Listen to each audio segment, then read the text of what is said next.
Once upon a time, in a small town, lived a young boy named Tim. Tim was a lively lad, brimming with curiosity.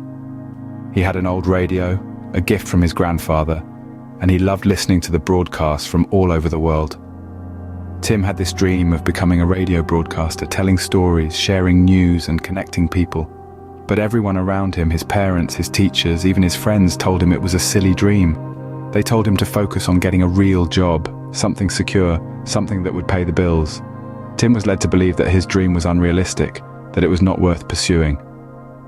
And that, my friends, is a classic example of false consciousness. False consciousness, a term coined by Friedrich Engels, refers to a scenario where an individual's perception of their social status or condition is distorted by societal or structural forces.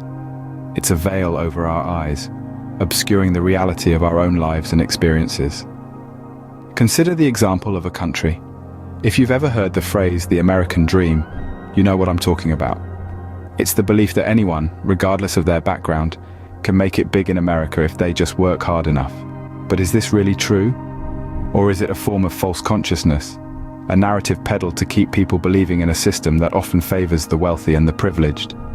Now think about society.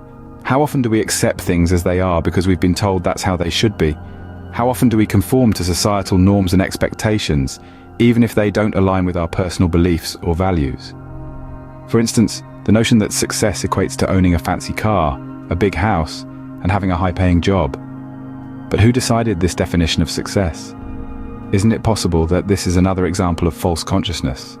A construct to keep us chasing after material possessions, often at the expense of our happiness. Let's talk about gender. Have you ever noticed how certain behaviors or attitudes are considered masculine or feminine? Men are expected to be tough, strong, and unemotional, while women are expected to be nurturing, caring, and emotional. But aren't these just stereotypes? Aren't they a form of false consciousness, perpetuating gender roles and expectations that limit our potential and prevent us from expressing our true selves? This concept of false consciousness is not something to be taken lightly.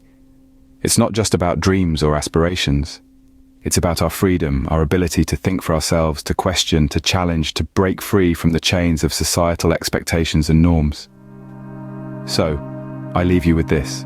Are our beliefs, our perceptions, our values truly our own? Or are they a result of false consciousness, carefully constructed by societal and structural forces?